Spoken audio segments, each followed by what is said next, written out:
नमस्कार, मैं आपका दोस्त इंजीनियर प्रभात कुमार सिंह अपने यूट्यूब चैनल निराला कंस्ट्रक्शन में आप सभी का बहुत बहुत स्वागत करता हूं।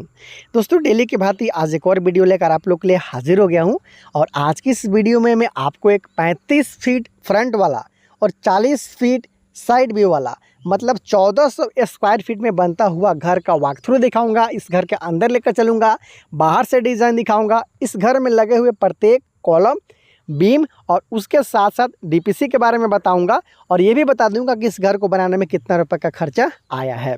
आप भी अपने लिए घर बना रहे हो तो इस वीडियो को पूरा देखिए, बहुत सारा आइडिया आप ले सकते हो। सबसे पहले बात कर लेते हैं इस बनते हुए घर का जो फ्लोर लेवल होगा उसका। तो देख सकते हो साइड में आपको एक बीम भी नज़र आता है जिसे हम लोग टाई बीम बोलेंगे और उसके ऊपर में एक डीपीसी भी किया हुआ आपको नज़र आएगा। डीपीसी क्यों किया गया है इसके बारे में भी मैं आपको बताना चाहता हूं।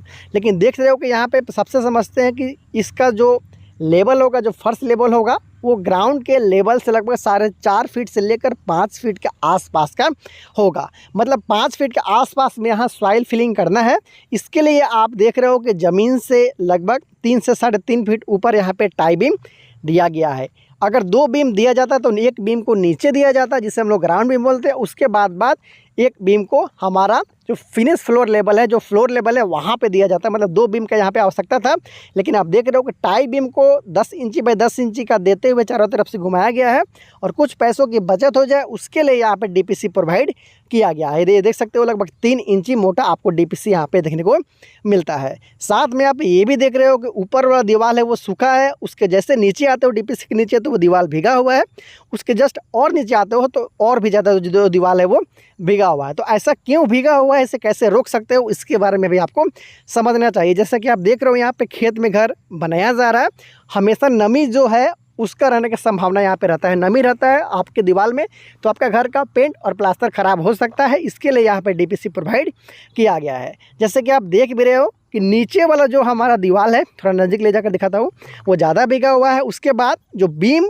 को क्रॉस करते हुए थोड़ा बहुत नमी और ऊपर की तरफ है वो चला गया है। लेकिन डीपीसी यहाँ पे अच्छा काम कर रहा है। ये दोनों दीवार भीगा होने के बावजूद आप देख रहे हो कि डीपीसी के ऊपर एक भी ईंट आपको नमी वाला या फिर भीगा हुआ नज़र नहीं आता है, क्योंकि इसका नाम है डैम प्रूफ कोर्स, जिसे हम लोग डीपीसी बोलते हैं। इसका यही काम है कि नीचे वाला नमी को ऊपर की तरफ ट्रांसफ़र ना होने दे। तो देख सकते हो यह इसी तरीके से काम करता है ताकि ऊपर वाला दीवार आपका सूखा रहे, और सूखा हुआ रहेगा तो आपका प्लास्टर भी मजबूत रहता है और उसके साथ साथ जो पेंट करते हैं वो भी जल्दी ख़राब नहीं होता है। बहुत सारे घर में आपने देखा होगा कि बरसात जाने के बाद दीवार है वो भीगा हुआ रहता है, जिसके कारण जो पेंट रहता है उसमें दाग धब्बा और उसके साथ साथ प्लास्टर टूटने तक का जो समस्या है वो आने लगता है।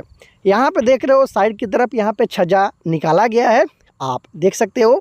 सिंपल छज्जा लगभग 3.5 फीट के आसपास, लेकिन कॉर्नर पे जैसे ही आते हो तो आपको एक छोटा सा इस घर में पोर्टिको मिलता है। आप इसे वेटिंग एरिया भी बोल सकते हो। ये कॉर्नर व्यू जो है उसको बढ़ाने के लिए यहाँ पे बनाया गया है।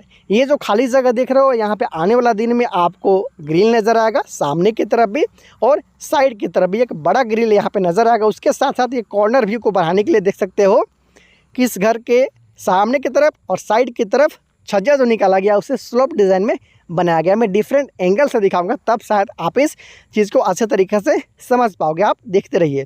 तो नीचे में देख सकते हो लिंटल बीम भी यूज़ किया गया है। उसके साथ साथ छत के ढलाई के साथ साथ यहाँ पे स्लोप डिजाइन का छज्जा है, नीचे में बीम है आप देख सकते हो, जिसे हम लोग टाई बीम बोलते हैं।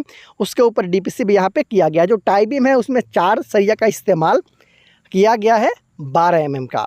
तो चलिए अब चलते हैं इस घर के सामने की तरफ। उसके बाद मैं आपको इस घर के अंदर ले चलूँगा, फिर आपको दाहिने साइड का लुक है उसको भी दिखाऊंगा और कितना रुपए का खर्चा आया उसके बारे में भी आपको बता दूंगा। देखिए कुछ इस तरीक़े से इस घर का छज्जा को बनाया गया है स्लोप डिज़ाइन में, दाहिने तरफ भी और बाएं तरफ भी। इसके ऊपर क्ले रोप लगाया जाएगा, मतलब जो छप्पड़ आता है जिसे हम आम भाषा में छप्पड़ बोलते हैं, उसे लगाते हुए इसका लुक को बढ़ाया जाएगा। और उसके ऊपर में आप देख रहे हो जो खाली जगह देख रहे हो, छत के ऊपर जो खाली जगह है उस जगह पे खाली न छोड़ते हुए ये देखिए यहाँ पे लगभग 3 से 3.5 फीट ऊंचा एक सुंदर सा पैरापेट वाल का डिज़ाइन आपको आने वाला दिन में देखने को मिलेगा, जिससे इस घर का लुक को और भी बढ़ाया जाने वाला है। कुछ इस तरीक़ा से आपको यहाँ पे दीवार लगा हुआ नज़र आएगा डिज़ाइन वाला। तो मैं वीडियो आप लोग के लिए अपडेट करता रहूँगा पार्ट वाइज, स्टेप वाइज, और कितना रुपये का खर्चा है इसके बारे में भी बताते रहूँगा, ताकि आप लोग को आइडिया लगे। ये इस घर का बीचों बीच लगभग आपको मिल जाता है इस घर का सीढ़ी। ये वेटिंग एरिया है और यहाँ से भी आप घर में अंदर प्रवेश कर सकते हो। एक एग्जिट डोर आप इसे बोल सकते हो सीढ़ी के बिल्कुल बगल से।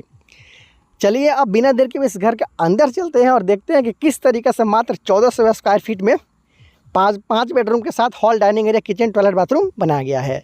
ये है इस घर का सीढ़ी का लैंडिंग। उसके बाद सेकंड फ्लाइट पार्ट आ जाएगा। इस चीज़ में बहुत सारे लोग गलती करते हैं। देखिए लगभग 6 से 6.5 फीट चौड़ा ये सीढ़ी है। फर्स्ट फ्लाइट पार्ट आप देख रहे हो, उसके बाद में लैंडिंग है, उसके बाद में सेकंड फ्लाइट पार्ट है जो आ जाएगा। लेकिन ये बीम बहुत सारे लोग नहीं देते हैं, जिनके कारण उनका जो सीढ़ी का ये जो लैंडिंग आप देख रहे हो उसमें क्रैक आने लगता है। इधर से भी यहाँ पे बीम दिया गया है, उधर से भी बीम दिया गया, ताकि ये जो हमारा लैंडिंग बाहर है सीढ़ी का उसको सपोर्ट मिले। क्योंकि यहाँ पर आपको सिर्फ सीढ़ी के बारे में नहीं सोचना है, इसके ऊपर जो हमारा लगभग 8 से 13 फीट के आसपास में यहाँ पे जोड़ाई होने वाला है। 5 फीट आप देख सकते हो यहाँ पे, उसके साथ साथ और जो छत है उसके ऊपर 8 से 9 फीट के आसपास में जोड़ाई है वो होता है। मतलब 13 फीट के आसपास में आपको लैंडिंग के ऊपर जोड़ाई करना है ईंट से, तो वो लोड को अच्छा तरीक़ा से ले सके, इसके लिए बीम देना ज़रूरी है। मेन डोर की बात की जाए तो 4 फीट बाई 7 फीट का रखा गया। मतलब फिनिश फ्लोर लेवल से जो हमारा बीम का साइज होगा वो 7 फीट होगा। उसके बाद फिर 3 फीट का यहाँ पर ब्रिकवर्क करते हुए जो इस घर का फुल हाइट हो जाएगा।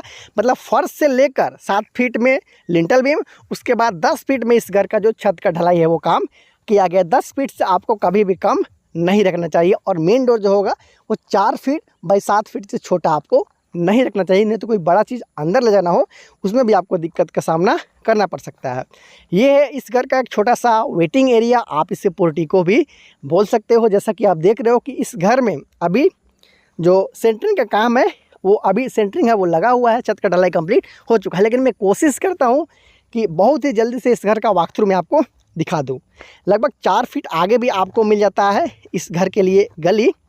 आप देख रहे हो ये है इस घर का सुंदर और उसके साथ साथ हवादार एक छोटा सा पोर्टिको। चलिए चलते हैं अंदर। तो अंदर जाते ही आपको जो बायां साइड में दिख रहा है वो इस घर का कॉमन टॉयलेट बाथरूम है। और ये रहा इस घर का हॉल के साथ साथ डाइनिंग एरिया, आप देख सकते हैं। वो इस घर का पहला बेडरूम, ये है इस घर का छोटा सा बेडरूम आप इससे बोल सकते हो, या फिर स्टडी रूम बोल सकते हो।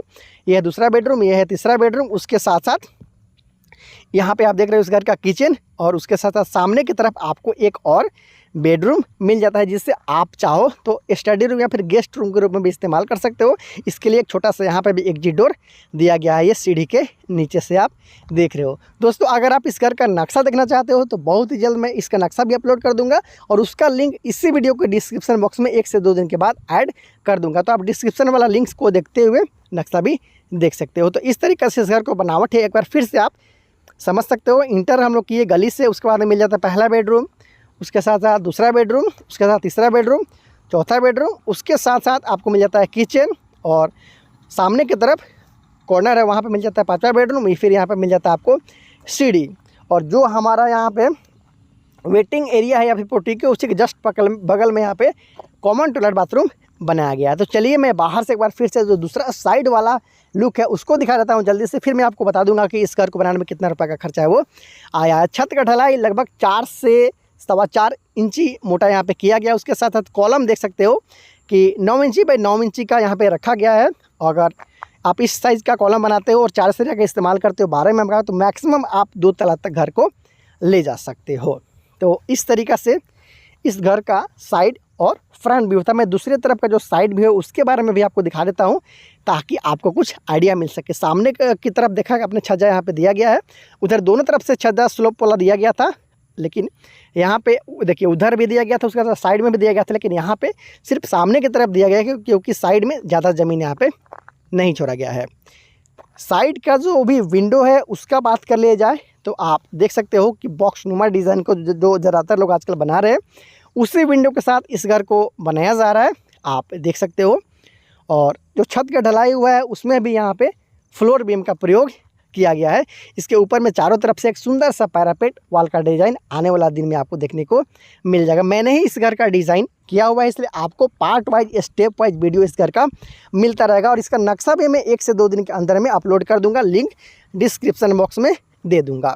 बात किया जाए कि अब तक इस घर को बनाने में कितना रुपये का खर्चा आया है, तो इस घर के मकान मालिक के अनुसार इस घर को बनाने में 10 से 10.5 लाख के आसपास का खर्चा आ चुका है, लेबर और मटेरियल कॉस्ट के साथ में।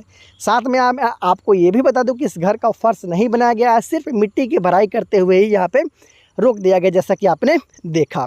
उसके साथ साथ एक बात और बता दूं कि जहाँ पे जिस परिस्थिति में इस घर को बनाया जा रहा है, वहाँ पे लाल ईंट की कीमत 7 से 8 रुपये पर ईंट के हिसाब से मिलता है। और उसके साथ साथ सीमेंट का एक बोरी मतलब एक बैग जो आता है वो 350 रुपये से लेकर 400 रुपये के बीच में आता है। तो उम्मीद है आपको ज़रूर कुछ आइडिया लगा होगा कि अगर आपको 35 फीट बाई 40 फीट के आसपास का साइज में घर बनाना होगा तो आपको कितना रुपये का पैसा है वो खर्चा करना पड़ सकता है। उसके साथ साथ किस तरीक़े से आपको काम करवाना है, किस तरीक़े से बीम देना है, किस तरीक़े से आप डीपीसी देते हुए जो नमी है उसको ऊपर जाने से रोक सकते हो। उम्मीद है मेरे हर वीडियो की तरह इस वीडियो से भी आपको अच्छी जानकारी ज़रूर मिले होगी, कुछ ना कुछ सीखने को ज़रूर मिला होगा। उसके साथ साथ मैं बता दूं कि इस घर का जो बाहरी दीवार है वो 10 इंची का है और जो अंदर वाला दीवार है वो 5 इंची के साथ इस घर को बनाया जा रहा है। मेरा वीडियो अच्छा लगता है तो प्लीज़ वीडियो को लाइक करने के साथ साथ चैनल को सब्सक्राइब ज़रूर कर लीजिएगा। बहुत जल्द मिलते हैं अगले वीडियो में, तब तक ले दीजिए इजाज़त। नमस्कार।